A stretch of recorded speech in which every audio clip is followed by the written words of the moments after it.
안녕하세요. 오늘은 크래킹 기술과 그 대응방안 7번째 시간입니다. 오늘 알아볼 크래킹 기술은 시스템 시간 변경입니다. 영어로는 타임 템퍼링이라고 하고 시스템의 시간을 변경해서 라이센스 시스템을 우회하는 크래킹 기술입니다. 이에 대한 대응 방안은 두 가지가 있습니다. 먼저 소프트웨어 라이센싱 기능을 구현할 때 타임 템퍼링을 방지할 수 있도록 구현하는 것입니다. 그리고 두 번째는 RTC, 즉 리얼타임 클록이 내장된 동글을 사용하는 것입니다. 두 번째 방법은 하드웨어적으로 시스템 시간 변경을 막는 방법이고, 첫 번째는 소프트웨어적으로 시스템 시간 변경을 막는 방법이 되겠습니다. 먼저 시스템 시간 변경, 즉 타임 템퍼링이 무엇인지 알아보도록 하겠습니다. 그림을 보시면 PC가 있습니다. 그리고 PC에 라이센스된 소프트웨어를 실행하게 됩니다. 라이센스를 부여받은 소프트웨어는 라이센스 기간에 맞게 실행할 수 있게 됩니다. 라이센스는 영원히 사용할 수 있는 라이센스가 있는 반면에 30일 평가판 라이센스이거나 1년 기간으로 사용할 수 있는 라이센스 등 여러가지 기간을 정해줄 수 있습니다. 그림에서 보시는 것은 30일 평가판 라이센스입니다. 30일 평가판 라이센스를 받은 소프트웨어를 PC에서 실행하게 되면 PC에서 최초로 이 소프트웨어를 실행한 시스템 시간을 라이센스가 기억하게 됩니다. 그림에서 보면 최초 실행 시각은 2012년 2월 7일 오후 3시입니다.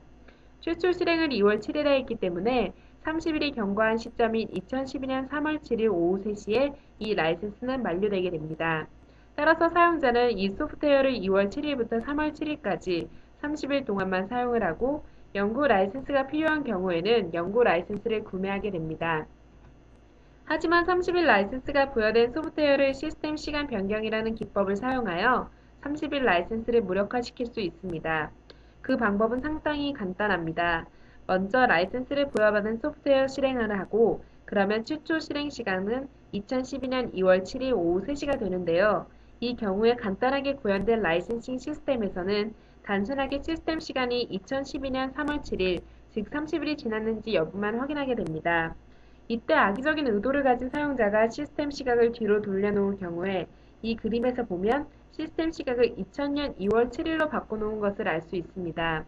시스템 시각을 2000년 2월 7일로 바꿔놓으면 2012년 3월 7일이 오기 전까지는 약 12년의 시간이 걸립니다.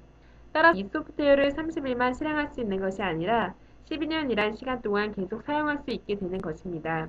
이것이 바로 타임 템퍼링 기법입니다. 이번에는 타임 템퍼링 크래킹 기법을 어떻게 막을 수 있는지에 대해 알아보도록 하겠습니다. 먼저 두 가지 방법이 있습니다. 소프트웨어적인 방법과 하드웨어적인 방법이 있습니다. 먼저 소프트웨어적인 방법에 대해 알아보도록 하겠습니다. 소프트웨어적인 방법을 사용해서 타임 템퍼링을 막으려면 먼저 진보된 라이센스 시스템을 사용해야 합니다.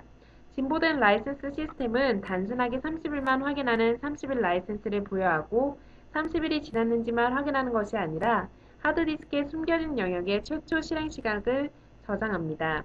따라서 악의적인 의도를 지닌 사용자가 시스템 시간을 바꾼다고 하더라도 30일이 경과하는 것을 알 수 있습니다. 왜냐하면 최초 실행 시간을 하드디스크에 숨겨진 영역에 저장하고 이와 연관된 여러가지 정보를 저장하게 됩니다. 그렇기 때문에 시스템 시간이 뒤로 돌려졌다는 것을 알 수가 있습니다. 이렇게 소프트웨어적으로 타임 템퍼링을 막는 방법은 여러 가지가 있고 라이센스 솔루션 개발사마다 나름의 알고리즘이 있습니다. 따라서 시장에서 검증된 소프트웨어 라이센싱 도구를 사용한다면 소프트웨어적인 방법만으로 타임 템퍼링을 어느 정도 막는 것이 가능합니다. 두 번째로는 하드웨어적인 방법으로 타임 템퍼링을 막는 방법입니다. 즉 소프트웨어 라이센스가 아니라 하드웨어적인 라이센스를 사용하는 방법입니다. 그림에서 보면 빨간색의 USB 동글이 표현되어 있습니다. 이 USB 동글은 USB 메모리와 비슷하게 생겼지만 USB 메모리가 아니라 라이센스를 담고 있는 하드웨어 동글입니다. 이 동글에는 30일 라이센스가 담겨져 있기 때문에 소프트웨어는 소프트웨어적인 라이센스를 찾는 것이 아니고 하드웨어 동글 내의 라이센스를 확인하게 됩니다. 또한 이 하드웨어 동글에는 리얼타임 클록이라는 하드웨어가 들어있습니다. 이 리얼타임 클록과 함께 배터리도 들어있기 때문에 시스템 시간에 의존하지가 않습니다. 즉 리얼타임 클록이 처음 시작된 시간에서부터 30일이 경과한 시점을 확인합니다. 따라서 시스템 시간이 바뀌었다 하더라도 전혀 영향을 받지 않습니다. 다음 그림에서 보시면 USB 동글 내부에 포함된 리얼타임 클록과 배터리를 보실 수 있습니다. 자체적인 배터리와 클록이 있어 이 시간을 기초로 라이센스 기간을 세기 때문에 타임 템퍼링이 안전합니다. 이상으로 타임 템퍼링 기법을 막는 방법에 대해 설명드렸습니다. 감사합니다.